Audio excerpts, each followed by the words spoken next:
읽겠습니다. 제가 한 절 읽고 여러분들이 한 절 읽는 식으로 약 다소 길지만 함께 읽어보도록 하겠습니다. 21장 28절부터입니다. 제가 먼저 읽겠습니다. 제가 갖고 있는 성경으로는 신약성경 36페이지에 있습니다. 그러나 너희 생각에는 어떠하냐? 어떤 사람에게 두 아들이 있는데 맏아들에게 가서 이르되 예 오늘 포도원에 가서 일하라 하니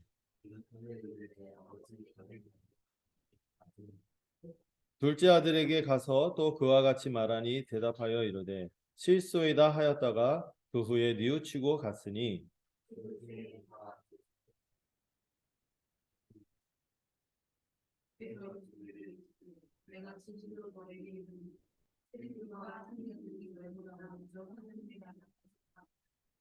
요한이 의의 도로 너희에게 왔거늘 너희는 그를 믿지 아니하였으되 세리와 창녀는 믿었으며 너희는 이것을 보고도 끝내 뉘우쳐 믿지 아니하였도다.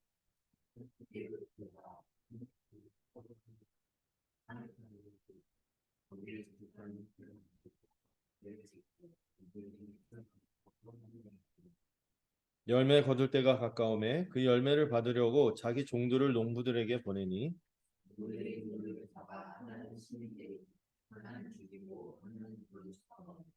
다시 다른 종들을 처음보다 많이 보내니 그들에게도 그렇게 하였는지라.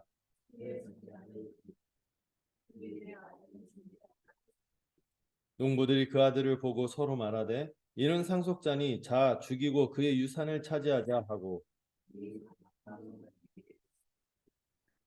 그러면 포도원 주인이 올 때 그 농부들을 어떻게 하겠느냐.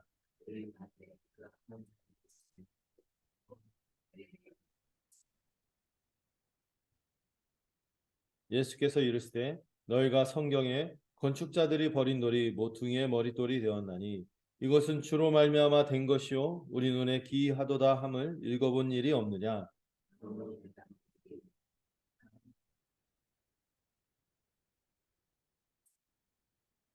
이 돌 위에 떨어지는 자는 깨지겠고 이 돌이 사람 위에 떨어지면 그를 가루로 만들어 흩으리라 하시니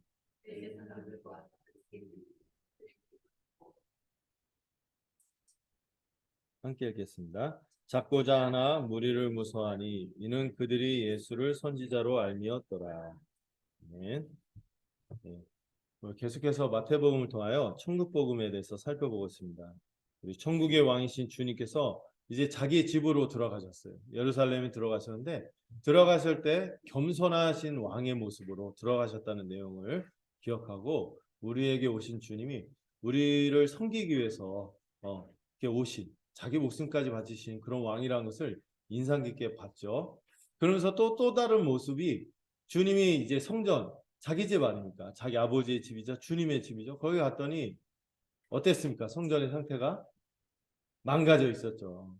예배는 경건하지 않았고 온갖 그 장사 속으로 완전히 그 돈독이 오른 지도자들이 돼서 성전은 난리팔이 되었고 또 가난한 사람들이 예배하는 거를 부담스럽게 만드는 이런 문제가 있었죠. 형제가 같이 하나님께 예배를 드려야 되는데 우리가 왜 가난한 자에게 힘써야 되냐면 그들의 입술로 하여금 하나님께 찬송을 드리도록 하기 위해서 우리가 돕는 거거든요. 근데 그런 일을 안 하는 거예요. 오히려 가난한 자가 예배하는 것을 어렵게 만들고 또 어떤 문제가 있었습니까? 그 장사하던 자리가 이방인의 뜰이었잖아요. 이방인들이 와서 기도할 자리를 딱 장사를 하니 이방인들이 와서 예배할 수가 없었던 거죠. 그래서 예배적 기능, 공동체적 기능, 선교적 기능 이 세 가지 기능 성전이 가져야만 하고 원래 하나님께서 이스라엘 백성을 택하신 게 뭐예요? 제사장 나라가 되라고 불렀잖아요. 사람들을 하나님께 중개하고 그렇게 나올 수 있도록 하는 그런 백성으로 부름받았는데 오히려 그들의 신앙의 상태는 성전이 잘 보여주고 있었죠. 탐욕과 자기에 가득 차서 예배도 실패하고 공동체로서 서로 돌보는 것도 실패하고 다른 사람에게 이 하나님의 이름을 빛나게 드러내는 일에서 실패한 그런 모습을 보면서 주님께서 분노하셨죠. 내 집은 어떤 집이라고 했어요? 기도하는 집이라는. 그들은 뭐로 만들었습니까? 강도의 소굴로 만들어버린 거죠. 그것에 대해서 한탄하시면서 주님께서 무화과 나무를 저주하셨죠. 이거는 배고파서 화풀이한 게 아니라 했어요.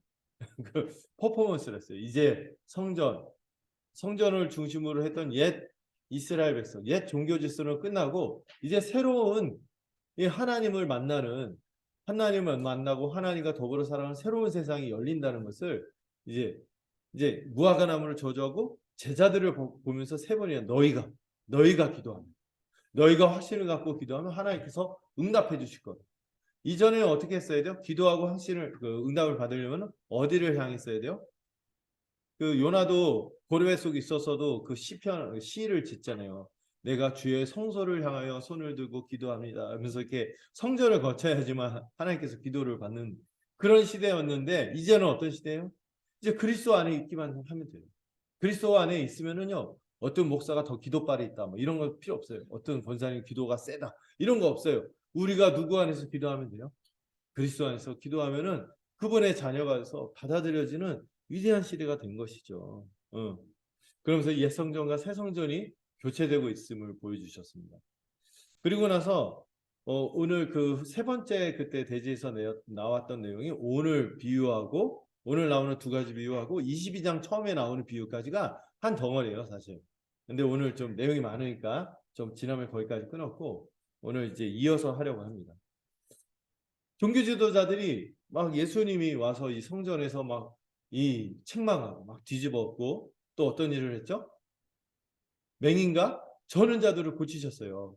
그리고 거기서 진리를 가르치니까 사내들인 공의원들이죠. 그 종교 실세들이 온 거예요. 대제사장들과 서기관들이 같이 왔어요. 주로 바리새인들로. 거의 바리새파 서기관이 거의 그 단순하게 이렇게 둘로 나눠서 보면 될 것 같아요. 제사장 세력, 성전 세력, 그다음에 율법을 가르치는 세력, 이렇게 이게 둘로 나눠지는데 이들이 함께 찾아왔죠. 예수님께 따지는 거예요. 애들이 막 호산나 다윗의 자손이요 막 찬양을 이것도 고깝고 다 싫다는 거예요. 반발하는 거죠. 그러면서 뭘 따졌습니까? 네가 뭘 가지고 이걸 하느냐? 뭐죠? 어떤 권위를 가지고 이런 일을 하냐 이거죠. 그리고 그 권위 누가 줬냐 이거죠. 그러니까 예수님 역으로 말씀하셨어요. 세례 요한의 세례가 누구의 권위로 이 세례를 베풀었는지 너희가 솔직하게 얘기하면 나도 얘기해 주겠다 했더니 비겁하게 회피하죠. 적대적으로 회피하죠. 왜냐하면 그들은 세례 요한도 믿지 않았거든요. 세례 요한을 죽도록 방치했고, 그런데 공개적으로 세례 요한을 반대한다면은 어때요? 사람들에게 몰매 맞을 수 있거든요. 세례 요한이 그 비극적으로 죽은 데다가 그 얼마나 훌륭한 선지자였습니까? 대중적인 지지를 받고 있었기 때문에 대답을 회피하죠. 그러자 예수님도 그들에게 대답하지 않고 침묵하시는 장면이 나오죠. 더 이상 내가 이 부분에 대해서 말하지 않겠다.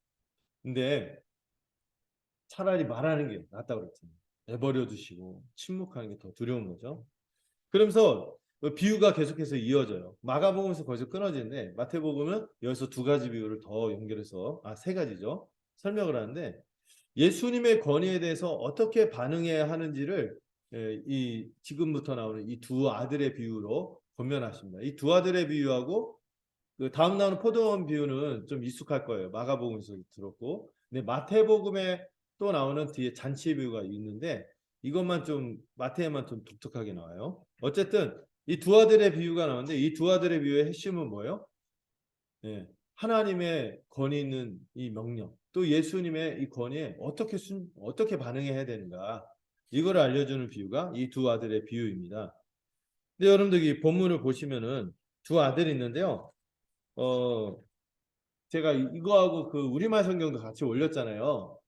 개역개정하고 비교해서 보면은 이상하다 이런 거 있지 않았어요? 눈치채신 분이 있고 못 채신 분도 있을 것 같은데 그 여기서 보면은 개역개정 우리가 보통 예배 시간에 보는 성경에서는 누가 돌이키고 아버지의 말씀에 순종하고 밭으로 갑니까? 큰 아들입니까? 둘째 아들입니까? 둘째 아들이 순종하고 돌아가잖아요. 근데 우리말 성경 줬더니 우리말 성경 어떻게 돼 있어요? 맏아들이 밭에 좀 가봐라. 싫어요. 안 갔다가 나중에 후회하고 가고 막내가 오히려 갈게요 하고 안 가요. 이게 차이가 일어나지. 이게 약간 사본마다 약간 다른 차이가 있는데, 근데 여러분 이게 큰 문제가 아니에요. 큰 문제는 아니고 그냥 두 아들이 있었는데 한 아들은 어떻게 했다? 제목을 썼죠. 싫다고 했다가 아버지의 명령을 아랑곳하지 않고 있다가 뉘우치고 돌아간 아들과 또 하나는 아들은 어때요? 말만 하고 안 가는 아들이 있는 거죠. 예, 예수님 그 두 아들 중에서 이 사람들한테 묻는 거죠. 누가 아버지의 뜻대로 했는지 물어보세요. 그러니까 지도자들이 자기들 입으로 뭐라고요? 실제로 뭐 대답은 좀 다르지만 둘째 아들, 맏아들 이렇게 나오지만 각각 번역에 따라서 그 흐름을 보면 어떤 아들이 아버지의 뜻대로 했어요? 처음에 싫다고 했지만은 그 뉘우쳤다는 표현이 강조되고 있거든요. 예, 회개했다는 표현이죠. 회개하고 돌이켜서 아버지의 뜻대로 순종한 그 아들이 참으로 순종한 아들이라고 대답합니다. 그러자 예수님이 이제 여러분들 그 본문에 보시면 진실로 하고 31절에 보시면 말씀하시죠. 진실로 이렇게 얘기할 때 뭐죠? 예수님의 하나의 콜사인이었어요. 굉장히 권위 있게 어떤 메시지를 전할 때 강조하실 때 이 표현을 쓰시거든요. 권위 있게 하면서 어떤 얘기를 합니까? 이들을 들을 때 충격적인 얘기를 해요. 세리와 창녀들이 니들보다 먼저 하나님 나라에 들어갈 거다. 이 얘기를 하는 거죠. 그들은 당연히 어떻게 생각했어요? 천국에는 당연히 자기들이 하나님 나라, 여긴 아주 더 마태에서는 천국이라서 여기서만 하나님 나라라고 특별히 쓰는데 강조하는 거죠. 이 하나님의 앞에 설 수 있는 그 나라에 들어갈 수 있는 게 누구다? 이런 종교 지도자들이 아니라 세리와 창녀들이라는 거예요. 세리에 대해서는 제가 설명을 다시 하지 않겠습니다. 세리는 아주 삼중의 악당이죠. 민족의 배반자이자다가 고리대금업자이다가 우상숭배자였어요. 아주 그냥 밑바닥 인생인 거죠. 하나님의 나라하고 전혀 상관없다고 생각하는 그 사람들이 오히려 이 종교 지도자들보다 앞서 있다는 거예요. 그러면 여성 동지도 섭섭할까봐 창녀들도 등장한 거죠. 창녀들도 여자로서는 진짜 뭐 그 삶이 완전히 거의 복구가 불가능한 그런 인생을 살고 있는 사람들이 오히려 하나님 나라에 막 들어간대요. 이러니까 이게 굉장히 이 충격적인 얘기를 하는 거죠. 자기들은 가장 자격이 있다고 생각했는데 그런 사람들은 못 들어가고 가장 자격이 없다고 생각한 죄인들. 여기서 나오는 마다들처럼 싫어요 하고 하나님께 등을 돌리고 이렇게 살아왔지만 오히려 이제 예수님을 통하여 돌이키고 하나님께 돌아오는 사람들이 하나님 나라에 가깝다는 얘기를 하는 거예요. 하나님 나라로 들어가는 거죠. 그러나 이 자기유와 탐욕에 빠져 있는 지도자들은 어때요? 그 나라에 여기 먼저 들어간다 하면은 그럼 다음에 들어가겠구나 이렇게 얘기할 수 있는데 그런 맥락이 아니에요. 예. 먼저 들어가고 뒤에 들어간다 그런 얘기가 아니에요. 좀 더 얘기를 더 진행해 볼게요. 여기서 보면은 반대로 주님이 얘기하죠. 이 세례 요한이 의외도로 너에게 왔거늘 너희는 그를 믿지 아니었으되 하고 지적을 하고 있어요. 세례 요한이 의외도를 가지고 와서 그들에게 회개하라고 했는데 그들은 회개하지 않았습니다. 여러분 세례 요한이 가져온 의의 도는 뭘까요? 의의 길. 뭐죠? 세례 요한이 어떤 사역을 했어요? 그렇죠. 예수 그리스도. 좀 감사해요. 메시아를 예비하는 그 일을 계속해 왔던 거죠. 메시아가 올 거다. 하나님 나라가 임할 거다. 그러니까 이 종말이 가까웠으니까 그분은 성령을 막 부어 주실 텐데 그 나라를 받기 위해서 너희 회개하고 돌이켜야 돼. 믿어야 돼. 이 놀라운 하나님 새로운 세상에 왔다는 이 소식을 믿어야 돼 하고 전했는데 이 바리새인이나 사두개인이나 대제사장들이나 서기관들이나 이 변화를 탐탁하게 여기지 않고 또 자기는 의롭다고 생각하는데 자꾸 회개하라고 하니까 고가워서 또 제사장들은 여기가 조사원이잖아요. 이 세상이 좋고 막 지금 누리는 게 막 기득권이잖아요. 이게 좋으니까 변화가 싫으니까 콧방귀를 꼈죠, 둘 다. 그런데 어떻게 됐어요? 네. 사실 세례요한이 예배한 게 누구예요? 메시아이신 예수님이죠. 여기서 의외의 도를 가져오는데 그들이 믿지 않았다는 건 뭐예요? 예수님이 바로 세례요한이 지목한 메시아이며 그분을 통해서 하나님 나라가 지금 임하고 있는데 그들이 그 나라에 들어갈 생각을 전혀 하지도 않아요. 예수님이 전하는 이 놀라운 메시지들을 듣고도 돌이키지 않는 거예요. 그 수많은 이적을 보고도 돌이키지 않는 거죠. 그래서 얘기하는 거예요. 이런 일들을 똑같이 행했을 때 누구는 받아들였어요? 세리와 창녀들은 곧바로 받아들이고 회개하고 돌이켜 예수님에게 나왔지만 지도자들은 끝까지 뉘우치지 않고 회개하지 않고 믿지 않았습니다. 여러분, 이 종교 지도자들이 먼저 이 세례 요한의 이 권위 있는 사역이었잖아요. 세례를 베푸는 것도 거부하고 회개하지 않고 믿지 않았어요. 이들이야말로 말만 하고 안 간 사람들이. 왜? 세례 요한 그 종교 지도자들이 평상시에 가르치는 게 뭐예요? 이 민족의 지도자들로서 이들에게 소망을 줘야 되니까 이제 새로운 하나님 나라가 임할 거야. 이 얘기를 누구보다 많이 했을 거란 말이에요. 세례 요한이 하기도 전에도 지금 우리가 이제 식민지고 좀 어려운 가운데 있지만 좋아질 거야 하면서 소망을 얘기하고, 그러니까 율법을 잘 지켜야 돼, 제사 잘 드려야 돼, 이렇게 하면서 설득했을 거란 말이죠.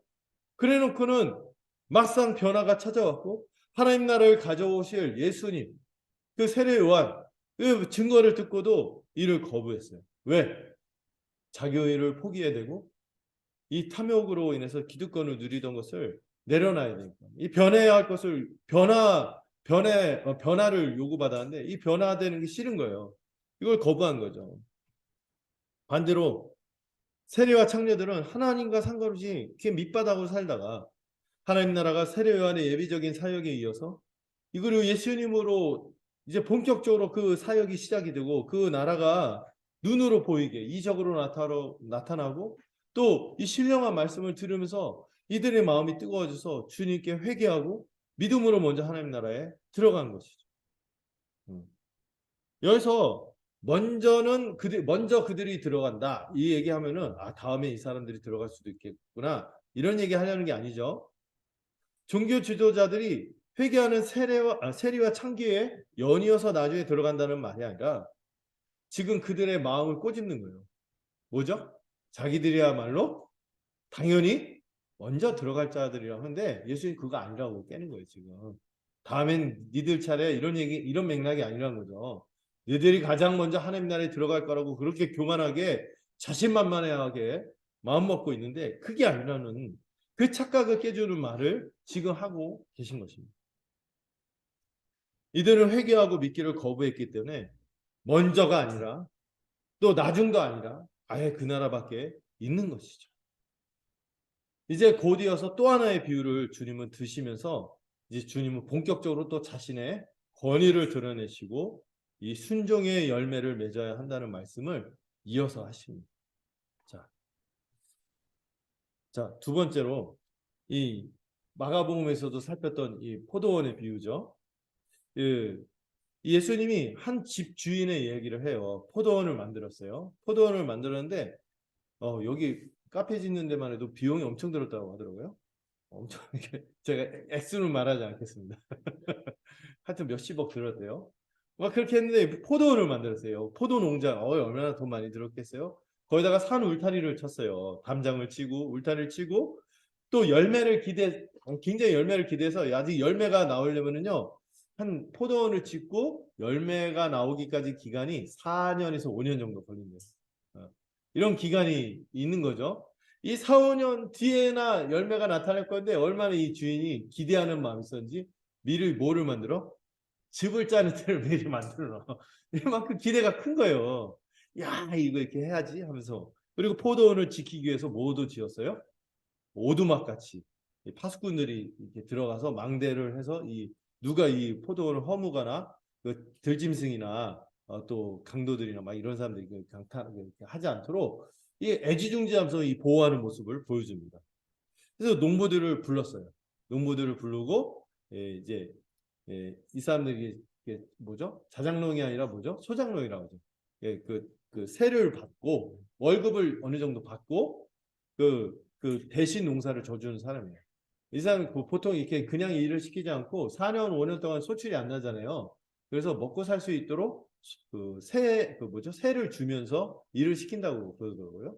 그래서 어느 정도 임금을 받고 한 데나리온 받고 일하듯이 세를 받고 그 일을 하고 이 주인은 다른 나라로 갔습니다.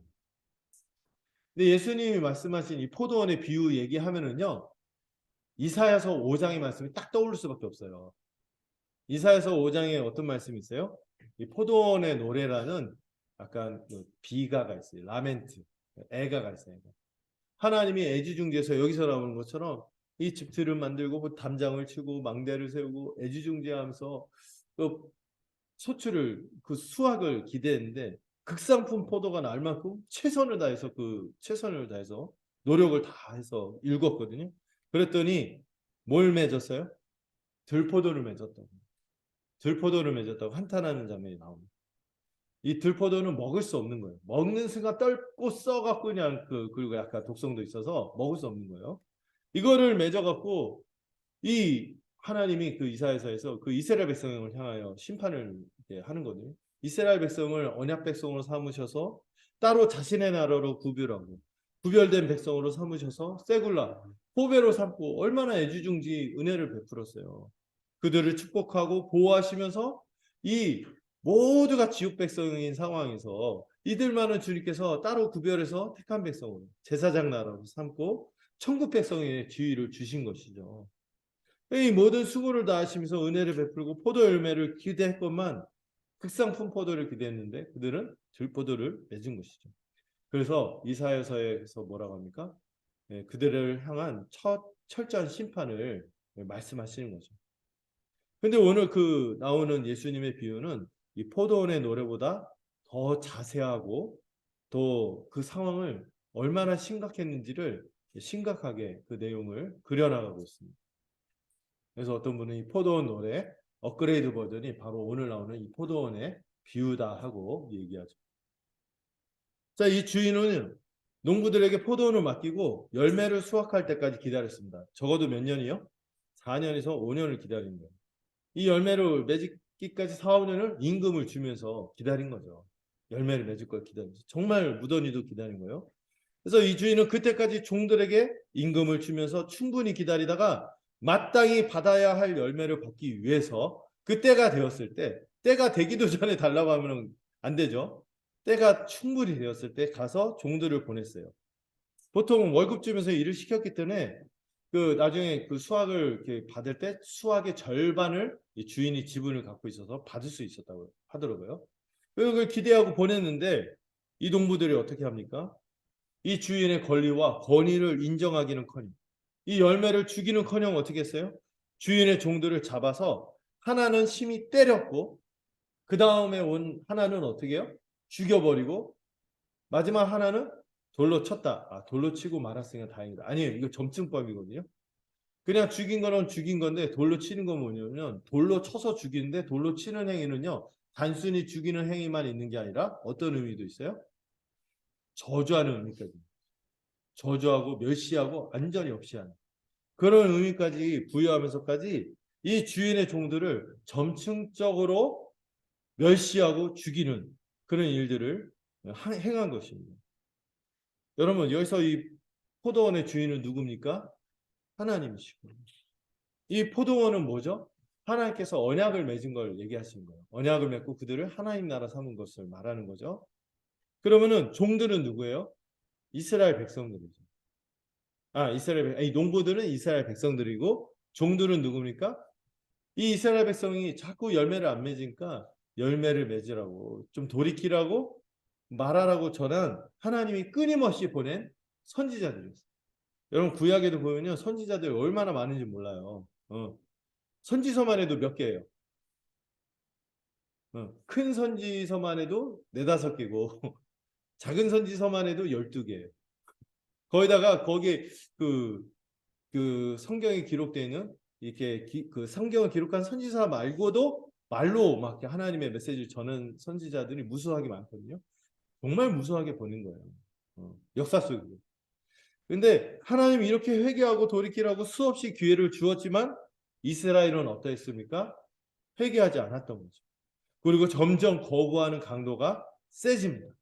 때리고 핍박하는 데서 죽이기까지 하고 돌로 치고 저주까지 퍼부으며 죽이는 단계로 점점 그 반역의 강도가 심해진 것이죠.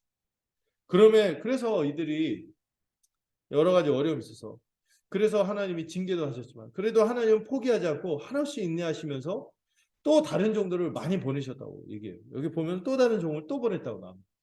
더 많이 보냈지만 이 악한 농부와 같은 이스라엘 백성들은 하나님이 보낸 선지자들에 대해서 제대로 대우하지 않고 회개하지 않고 똑같이 대한 거죠. 결국 이 주인이 어떻게 합니까? 이 악한 농부들에게 아들까지 보내겠다는 파격적인 결정을 내린 거예요. 어떻게 보면 주인이 참 순진하다 이렇게 얘기할 정도로 아들을 보내면 그동안 자기가 무수히 보낸 종들을 대한 태도를 보면 알 텐데도 그래도 내 아들만큼 어떻게 할까? 존대할 거다. 아들은 아버지의 권위를 갖고 있잖아요. 아버지의 권위를 가진 데다가 아버지에게 사랑받는 자이기 때문에 차마 그 아들에게까지만은 그렇게 하지는 않을 거다 하고 그 아들을 보낸 거죠. 종과 달리 아들은 다르게 대할 거다. 내 아들이니까 존대할 거다. 이렇게 기대한 거예요. 근데 섬찟하게도 이 농부들은 존대하기는커녕 어떻게 합니까? 이들 속으로 하는 말이 나오죠. 주인의 유일한 상속자니 그를 죽여버리면 그의 유산이 이 포도원을 우리가 마음대로 차지하고 살 거다. 하고 그 아들이 왔을 때 어떻게 해요? 아들을 잡아서 포도원 바깥으로 내쫓고 이건 뭐예요? 예수님도 영문 밖으로 내쫓아서 거기서 십자가에 매달려 죽었죠. 그 저주하는 의미가 있는 거죠. 그렇게 저주하고 죽여버리는 일이 나타나는 것이죠. 여기서 예수님이 이 비유를 통해서 살짝 얘기하시죠. 자신이 누구라고요? 하나님의 아들이라고. 다시 한번 마태복음에서 특히 예수님이 자신을 하나님의 아들이라고 암시하는 표현이 나오는데 여기서도 또 나오죠. 그런데 예수님이 그렇게 하나님의 아들임에도 불구하고 아이러니하게도 아버지의 사랑을 입은 자로서 아버지의 권위로 오셨지만 여기 예수님은 예감하시는 거죠. 자신은 어떻게 될 거다? 이들에 의해서 자기 백성에 의해서 오히려 죽임을 당할 것을 이 비유를 통해서 말씀하고 있는 거예요. 예수님은 실제로도 이스라엘에 거부당하고 영문 밖에서 그들의 온갖 저주와 멸시와 조롱을 받는 가운데 십자가에서 매달려서 죽으십니다. 자, 이제 예수님이 이 지도자들에게 이 비유를 들려주신 후 포도원 주인이 그 포도원에 와서 그 농부들을 어떻게 해야겠냐고 또 역으로 질문을 던져요. 그러자 이 예수님의 비유를 듣고 이 비유라는 상황에 이 지도자들이 몰입해갖고 감정이입해갖고 죽여버려야죠.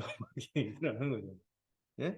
자기들 이야기인지도 모르고 완전히 그 상황에 몰입해서 빡쳐갖고 그 악한 자들을 진멸하고 포도원은 제때 열매를 바칠 만한 다른 농부들에게 새로 줄 거라고 이렇게 대답한 거예요.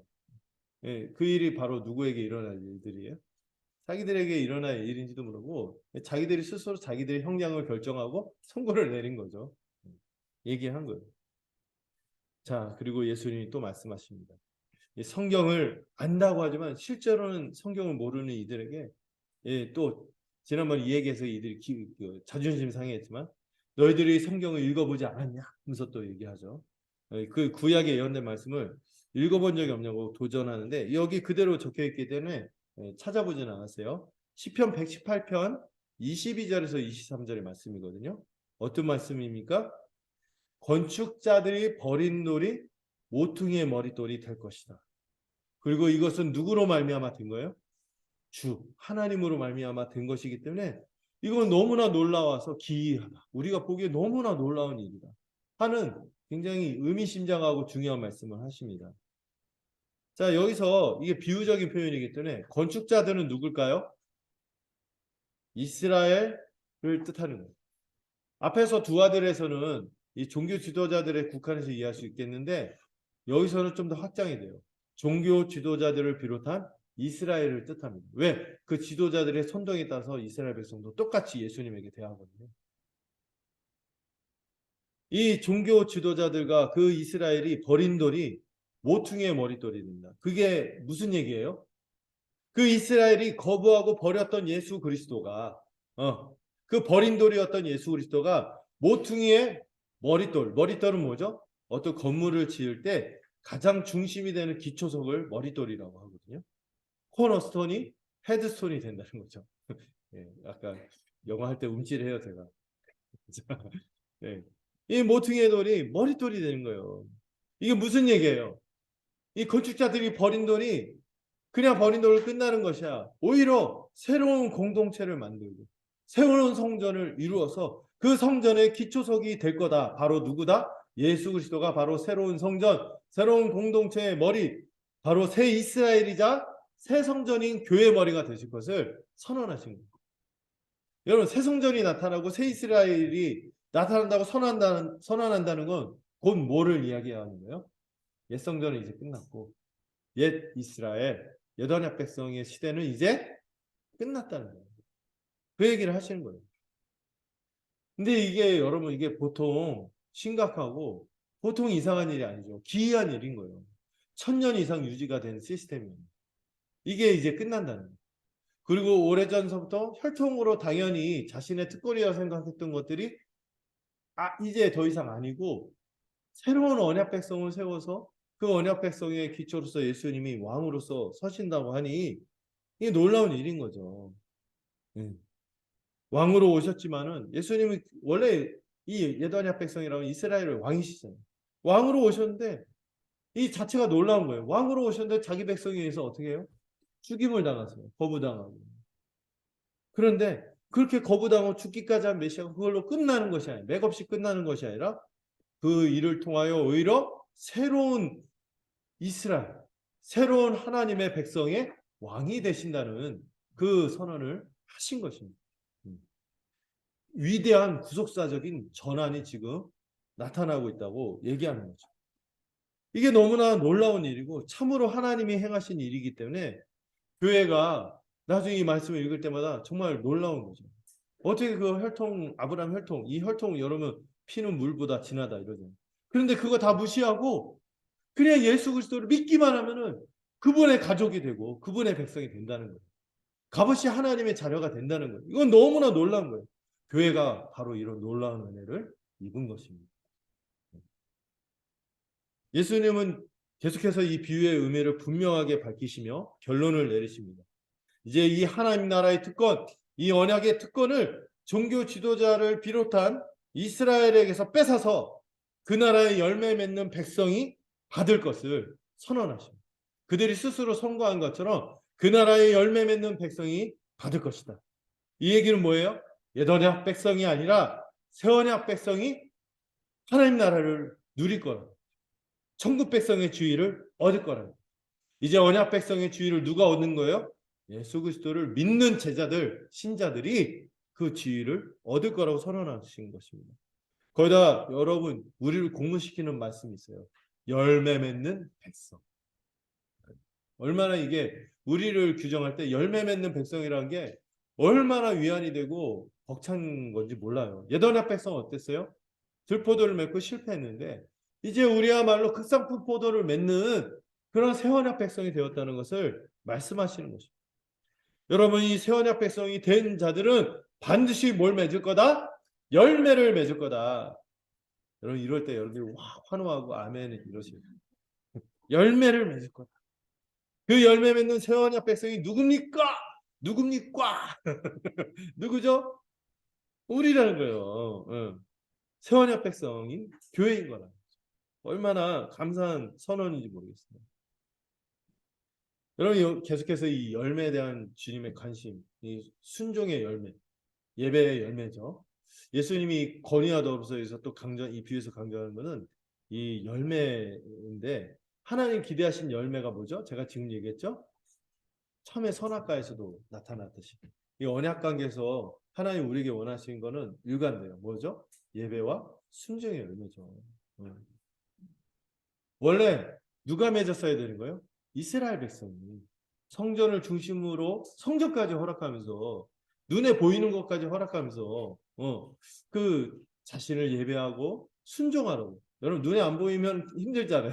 근데 눈에 보이는 성전까지 주면서 은혜를 주셨는데 이거를 안 해. 이 예배와 순종이 엉망이 된 거죠. 참된 예배를 드려야 되는데 경건치 않은 예배를 드리고 궁율과 사랑으로 하나님을 대하듯이 지체들을 대하고 형제들을 대해야 되는데 그렇게 안 하고 믿지 않는 사람은 이방인들이 나와서 예배의 자리에 나올 수 있도록 선교의 사명을 감당하는 것이 이들이 맺었어야 될 열매였던 거죠. 이게 저는 복잡하게 생각하지 않고 우리가 생각하는 3대 사명이죠. 그게 주님이 바라시는 예배인 것 같아요. 예배요, 양육이요, 또 선교. 그렇게 이게 우리가 서로 양육할 때 서로 사랑하면서 사랑으로 양육하는 거 아닙니까? 이런 걸로 우리가 순종함으로써 열매를 나타내야 되는데 이들이 다 실패한 거죠. 근데 이스라엘은 그들의 신앙의 상태를 나타내는 성전이 보여줬듯이 완전히 모든 것에서 다 실패한 거예요. 경건치 않은 예배. 가난한 형제를 사랑하기보다 외면하고 이방인이 기도할 자리마저 뺏고 이 성교에 무관심하고 배타적으로 굴었던 이 모습은 주님에게 심판을 당하는 그들의 들포도의 열매였던 거죠. 여러분 우리가 복음을 믿으면요, 우리는 좀 다르다고 성경은 설명해요. 우리가 복음을 정말로 믿는다면, 복음을 정말로 안다면, 이게 전제죠. 복음을 믿고 정말 안다면 합당한 의의 열매를 맺을 것이라고 성경은 증거하고 있어요. 우리의 예배가요, 어떻게 열매를 맺게 될까요? 여러분 십자가 생각할 때 막 마음이 뜨거운 거예요. 나를 위해서, 나 같은 자를 위해서, 죄인, 원수된 자, 경건치 않은 자, 그런 자를 위해서 주님께서 그 사랑을 십자가로 뜨겁게 확증하셨어요. 그때 이 예배 드리지 않을 이유가 어디 있어요? 예배 나오는 게 힘들고 지겹고 막 뭐 배우자 하고 십자 복음 배우자 하면 아유 그거 해야 되나 이러면은 그거 모르는 거예요. 하면은 더 배우고 싶어 하는 거죠. 그래서 감격하여 경건한 예배가 나타날 수밖에 없는 거예요. 이 예배가 회복이 되는 거죠. 그리고 이 복음을 믿으면 내가 주님과 연합했을 뿐만 아니라 우리 지체들과 한 몸이 됐잖아요. 가족이 됐잖아요. 나같이 못난 것도 주님이 받으셨는데 나보다 남이 낫잖아요. 그 지체들을 받으셨는데 그 지체를 한 몸으로 삼으신 주의 은혜로 형제들을 사랑하되 어떻게 사랑할까요? 뜨겁게 사랑하는 거예요. 주님이 자기 친구를 위하여 자기 목숨을 버린 것보다 더 큰 사랑이 없다. 그 발까지 씻어주면서 막 그렇게 지극히 대했던 사랑을 기억하니까 이 빚이 너무나 커서 다른 지체들을 사랑하지 않을 수가 없는 거예요. 그리고 그 영광의 복음을 아는데 입이 간질거리죠. 열어서 전할 수밖에 없는 거예요. 이방인들 이 하나님의 영광과 사랑과 은혜를 입은 자가 이거 나만 누리는 게 죄스러워서 다른 사람에게 가서 막 말을 한 거죠. 너희도 이거를 우리 하나님 같이 예배했으면 좋겠다. 들었으면 좋겠다. 같이 함께하자. 이렇게 되는 거죠. 세원의 백성은 바로 그런 거예요. 이 복음을 알고 강격한 자들이 그런 열매를 맺게 되는 거는 당연한 거죠. 안 당연하다고 생각하나요? 모르는 거예요. 당연하다고 생각이 되나요? 합당하죠. 그러면은 아는 거예요. 이 에도냐 백성이 실패한 것은 왜 실패했어요? 복음이 없었고 복음을 모르고 복음을 믿지 않았기 때문에, 거부했기 때문에, 그리스도를 거부했기 때문에 다 버리게 된 거죠. 그러나 우리는 다릅니다. 복음을 믿고 새 언약 백성이 되었습니다. 성령이 역사에서요, 이 예수 그리스도의 이 십자가 복음의 은총으로 말미암아 성령의 역사에서 우리의 굳은 마음이 부드러운 마음으로 바뀌고 새 마음으로 변화된 새 존재가 된다는 거죠. 그리고 아예 마음판에 하나님의 법이 새겨져서 성령으로 말미암아 우리의 그 소원을 두시고 우리가 이렇게 행하는 것이 주님을 지극히 선한 것임을 분별하고 주님을 기쁘시게 할 것을 알아서 시켜서 하는 게 아니라 알아서 하는 거예요. 시도하는 거예요. 이 성령이 인도하심을 따를 때마다 더 풍성한 열매를 맺을 거라고 약속한 것이 바로 새언약 백성이 우리인 것이죠. 그 나라의 열매 맺는 백성이 바로 우리인 거예요. 이 얘기를 들으면서 예언의 백성이 대조되면서 우리의 처지가 다르게 느껴지는 거죠. 자, 그럼에도 불구하고 44절부터 46절을 좀 더 살펴보려고 합니다. 이 마지막 구절 한번 44절, 46절 함께 읽어보죠. 시작.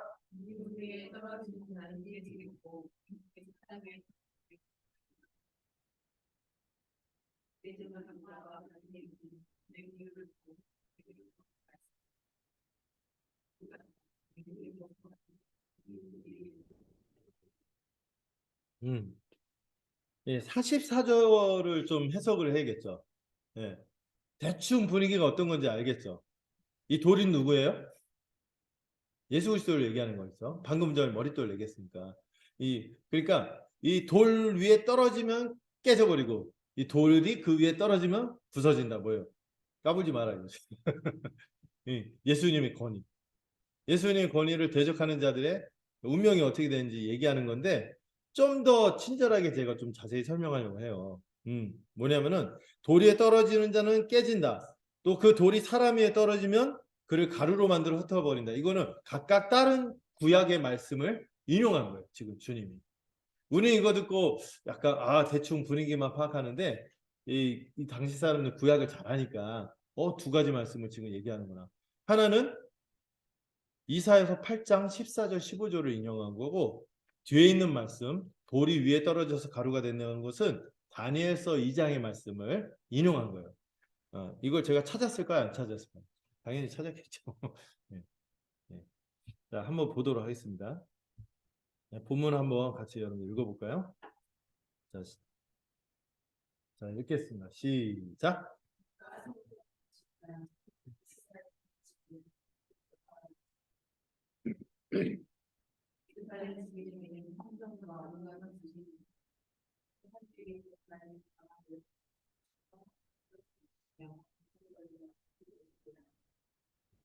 이 말씀을 보면은요, 이 이사야서 말씀이 지금 예수님 당시보다 400~500년 전이잖아요. 근데 미리 말씀하세요.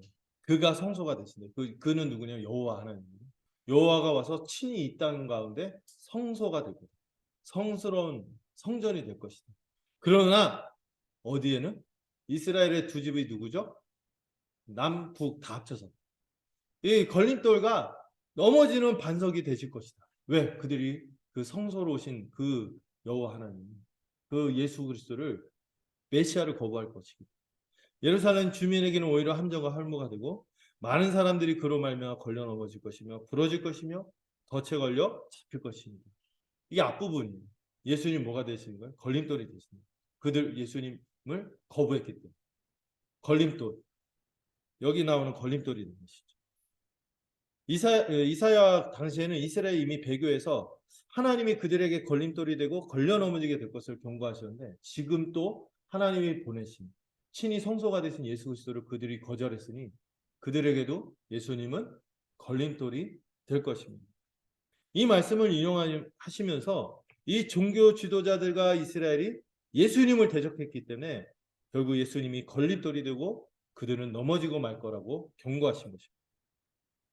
또 이어서 다니엘서 말씀을 좀 볼까요? 이 돌이 사람 위에 떨어지면 그를 가루로 만들어 흩으신다는 말씀이 있는데요. 이 말씀은 이거죠. 같이 한번 읽어보겠습니다. 이거 쫙 보이시나요? 작아서. 저도 노안이 와서 지금 노안 안경 쓰고 하고 있습니다. 자, 44절부터 45절까지 한번 읽어볼까요? 시작!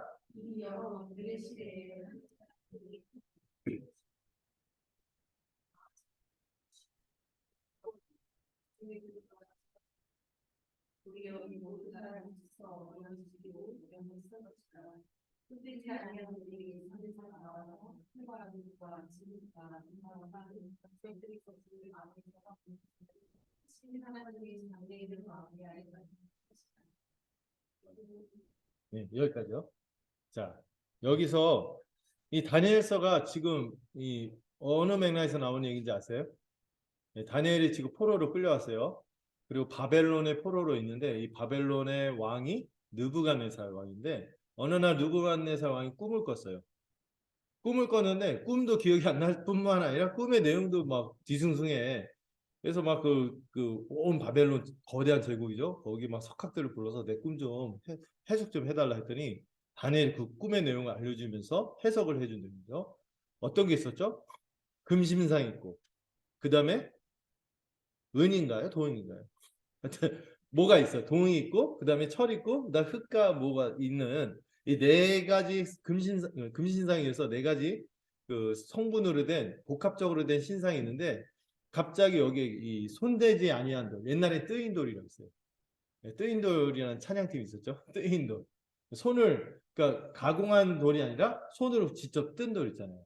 손으로 가공하지 않고 이렇게 한 돌을 뜨인 돌이라고 하는데 이 손대지 아니한 돌, 건드리지 않은 돌이 갑자기 누가 사람이 손을 대지 않은데 그 돌이 갑자기 산에서 높은 곳에서 내려와서 이 금신상을 딱 부숴버린 거예요.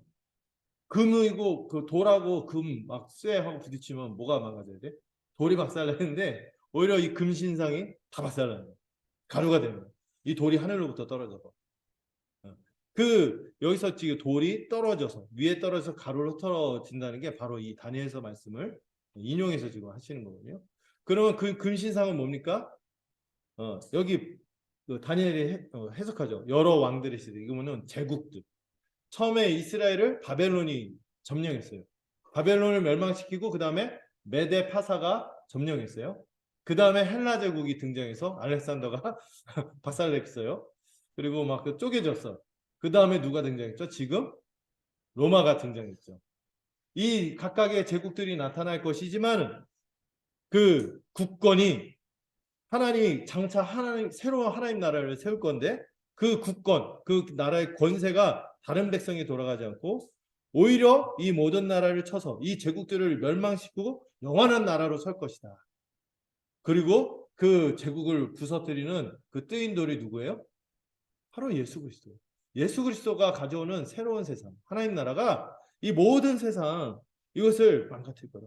이거를 이 당장 일어날 게 아니라 앞으로 역사 속에서 일어날 것을 이 느부갓네살을 통해서 다니엘의 이슈를 불려서 예수님을 통해서 이루어질 이 새로운 하나님 나라의 역사를 미리 계시해 주신 거죠. 앞에는 뭐라고요? 걸림돌. 뒤에는 뜨인 돌입니다.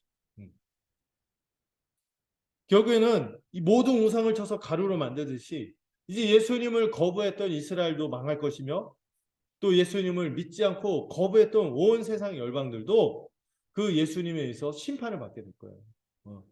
그래서 예수님을 믿느냐, 예수님의 권위를 인정하느냐에 따라서 그 영원한 나라에 속할 것인지 안 속할 것인지가 결정이 되고 또 주님에서 온 세상을 향한 통치가 새로운 통치가 시작될 것을 이 다니엘 꿈을 통해서 인용하신 거죠. 지금 얘기하시면서 지금 그들이 걸림돌이 됐죠. 이제 예수님이 뜨인 돌이 되셔서 온 세상을 심판하는 주가 되실 거예요. 지금 그 얘기를 하신 거예요. 자, 일단 이 깊은 맥락까지 몰라도 이 얘기를 들어보니까 어때요? 이 사람들이 전문 용어로 빡치는 거죠. 여러분 잘 못 알아듣는 얘기에 막 베베 꼬아서 얘기해도요 귀신같이 어떤 얘기를 잘 알아들어요. 자기 욕하는 얘기를 잘 알아들어요. 비꼬고 막 꺼는 얘기 하는 거죠. 예수님이 지금 대제사장들과 서기관인 바리새인들, 이 사두개인 각각 성전 권력과 율법 권력을 갖고 있는 이 종교 지도자들에게 비유를 설명했을 때 이들이 이 어렴풋이나마 그 의미를 깨닫고 심하게 분노하는 거죠. 이들은 어떤 자들입니까? 이 성전으로 탐욕의 수단으로 삼고 율법을 가르치기만 하고 행하지 않았죠. 그 순종하지 않는 아들처럼. 그러면서도 자기에 빠진 바리새인들은 이 모든 이야기가 누구 이야기인 것을 알았어요? 자기들을 심판하게 될 것이라는 이야기인 것을 알아챈 거죠. 원래는 이 둘이 사이가 좋았어요, 나빴어요? 왼수였어요. 그런데 이때만큼은 서로 적대적이었는데 예수님이 둘 다 싸잡아서 이 한꺼번에 심판받을 자들이라고 막 얘기를 하니까 그들의 치부를 들킨 거죠. 분노를 주체하지 못하고 여기 나오는 포도원의 농부의 비유처럼 하나님의 아들이신 예수님을 곧바로 잡아 죽이고자 했지만 행하지는 못합니다. 왜요? 앞에서도 얘기가 또 나왔죠. 또 반복되죠. 이 사람들 하나님께 불순종하고 사람의 눈치만 살피고 자기의 유불리만 따지는 유리한가 불리한가만 따지는 그런 그 비겁한 자들이었기 때문에 예수님을 곧바로 잡아 죽이려고 하지 못했던 거죠. 이들이 정말 떳떳했다면 예수님을 붙잡고 따졌겠죠. 성경을 가지고 따졌겠죠. 근데 그러지 못하죠. 할 말이 없는 거죠. 이 거짓된 이들은 사람의 눈치만 살피고 물러섭니다. 그리고 감히 예수님을 해하지 못해요. 왜? 세례요한처럼 사람들이 예수님을 누가 봐도 이 명백한 증거들, 이적들과 가르침, 그분의 모든 이 구약의 예언들하고 딱 맞춰보면은 딱 맞아떨어지거든요. 그분은 뭐일 수밖에 없어요? 메시아이며 선지자일 수밖에 없다. 그렇게 여겼기 때문에 함부로 예수님 건드렸다가 어떻게 되는 거예요?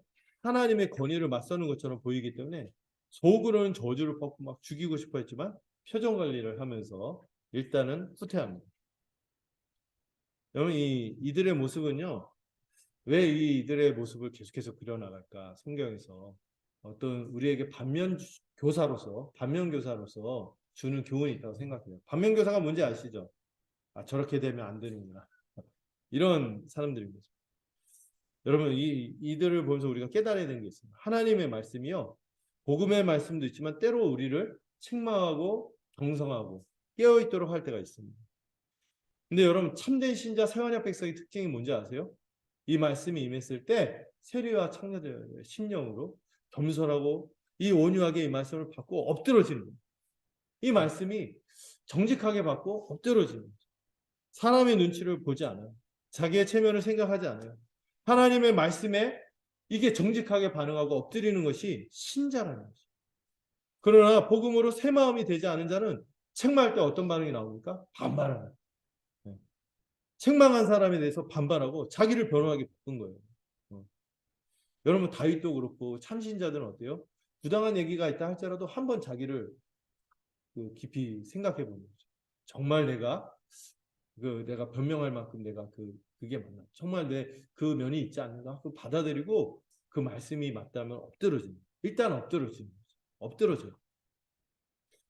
이 세리와 창녀들은 돌이켰는데 이 두 지점을 생각해 보셔야 돼요. 세리와 창녀들은 언제든지 이 말씀이 임할 때 돌이켰거든요. 달든 쓰든 주님의 말씀이기 때문에 돌이켰어요. 근데 종교 지도자들은 끝까지 완악하게 돌이키지 않은 것을 볼 때 생각해요. 그리고 제가 지난주에도 말씀하지만 노골적인 불순종은 없어요. 대부분 은근한 표정 관리하죠. 표정 관리하지만 노골적이지 않은 적개심으로 우리가 이게 진리인데도 불구하고 하나님의 날선것 같은 말씀을 은근히 거부하려는 성향이 있지 않는가. 이거를 반면교사로서 우리가 좀 생각해 봐야 될 것 같습니다. 말씀을 맺을게요. 예수님은 새로운 세상 하나님 나라를 가져오시면서 우리에게 진정한 회심을 요구하십니다.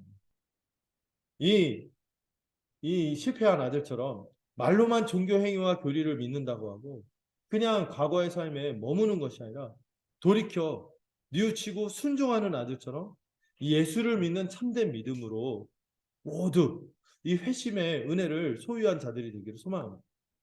예수님에게 삶을 정말 맡기고 순종하는 제자로서 살 것을 주님은 우리에게 요구하시거든요. 이 예수님의 권위를 믿고 순종할 때 참된 회심의 열매를 보이라고 우리에게 도전하십니다. 그래서 그랬을 때 여러분들 누가 아버지의 뜻대로 했습니까? 했을 때 우리 스스로도 제가 그렇게 했습니다. 그 고백할 수 있을 만큼 회심의 열매가 있으면 좋겠어요. 예수님을 주로 고백하고 여러분 우리가 주로 고백할 뿐만 아니라 이 주님의 백성으로 이 천국 백성으로 우리가 교회를 중심으로 살아가잖아요. 근데 우리가 이 교회로 중심으로 정말 살아가는가? 이거 정말 물어보셔야 돼요. 물어보시고 점검하십니다. 두 번째로 우리에게서 혹시 혹여나 그런 열매가 나타나고 있지 않다면은 성령을 근심하게 하는 것이겠죠. 아니면은 복음에 대한 참된 믿음이 아니라서 성령을 받지 않은 것일 수도 있고. 예전의 백성이 이스라엘만 실패한 것이 아니죠. 여러분 교회 역사 속에서 거짓 신자들 거짓 교회들이 많았어요. 실제로는 복음을 믿지 않아서 성령의 역사가 나타나지 않고 무너진 거짓된 교회들이 있었습니다. 우리 시대도 그렇지 않습니까? 교회가 보면은 망하는 건요. 절대로 외부의 박해 때문에 또 뭐 핏절해서 가난해서 망하는 게 아니에요. 사람도 많고 건물도 크고 재정도 많고 무엇인가 하는 일이 많아 북적북적해도 뭐가 없으면 복음이 없습니다. 복음에 대한 참된 믿음이 없습니다. 이로 말미암아 나타나는 성령의 초월적인 역사가 함께하지 않으면은 참된 열매를 기대할 수 없는 것입니다. 이 지도자들의 실패한 모습들, 이스라엘의 이 완악한 모습을 보면서 우리 자신을 깊이 돌아봐야 돼요. 말씀이 은혜를 끼칠 때 그때만 반응하는 것이 아니라 때로는 책망하고 바로잡을 때 이것이 우리 주 예수 그리스도의 뜻이라면 우리는 정직하게 순복할 마음이 있습니까? 이 말씀이 주어질 때 겸손하고 온유한 마음으로 말씀에 엎드리는 세리와 참녀의 심정으로 살아갑니까? 아니면 은근한 적개심으로 불순종하는 종교 지도자들의 모습이 우리에게 있지 않는지 생각해야겠죠. 말씀이 머릿돌이 되어서 나를 영생으로 인도하는지 아니면 걸린 돌이나 우상을 친 돌처럼 심판으로 인도하는지 우리 모두가 어떤 자리에 서 있는지 진지하게 생각하고 경계를 삼아야겠죠. 여러분 이렇게 끝나면 안 돼요. 이렇게 끝나면 안 되고 우리 베드로 사도가 우리에게 격려한 말씀 우리가 함께 보도록 하겠습니다. 이렇게 이 베드로전서 2장 7절에서 9절의 말씀 함께 같이 읽어볼게요. 자, 읽어보겠습니다. 시작.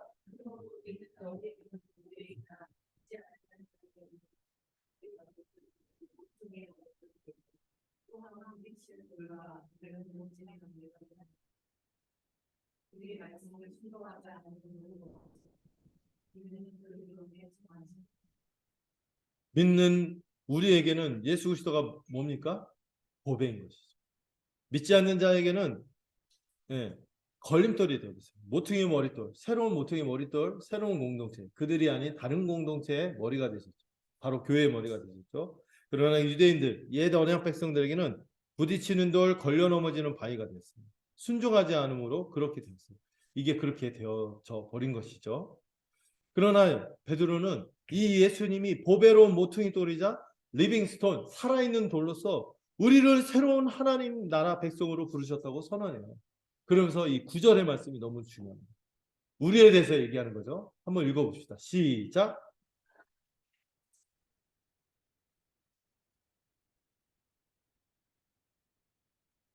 이는 너희도 어디서부터 불렀네 예비하는 것을 가만히 뒤에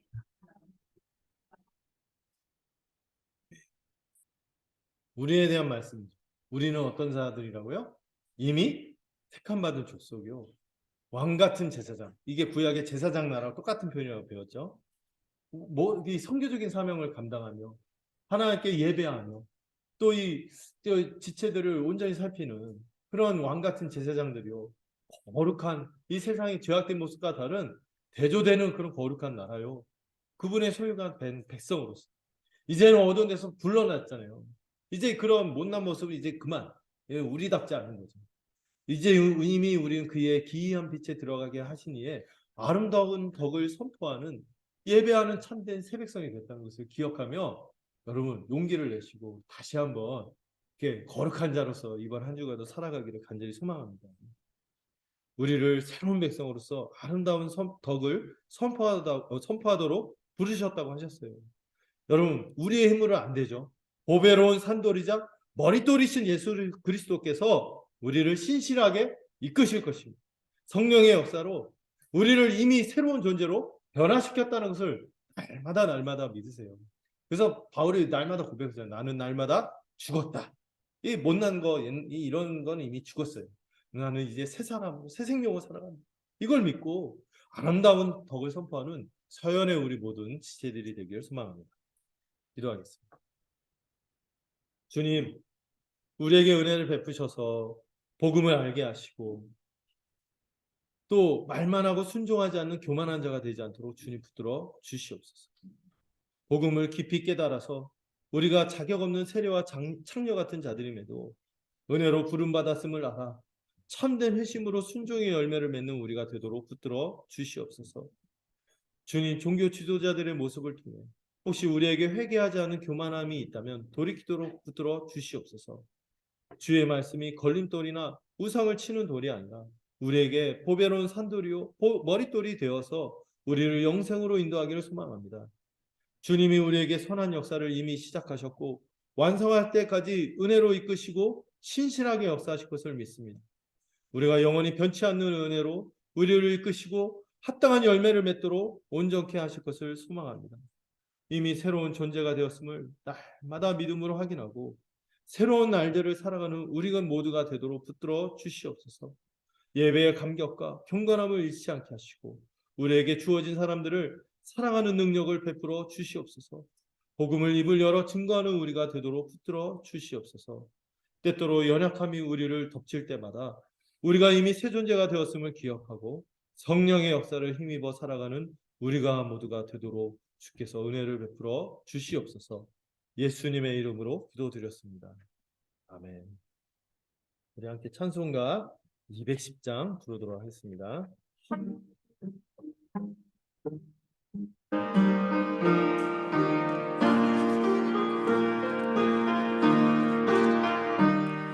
시온 성과 같은 교회 그의 영광만 없다. 허락하신 말씀대로 주가 친히 세웠다. 반석 위에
교회 앞에 광고를 드리도록 하겠습니다. 주일 공동 예배 후에 왜 이러죠?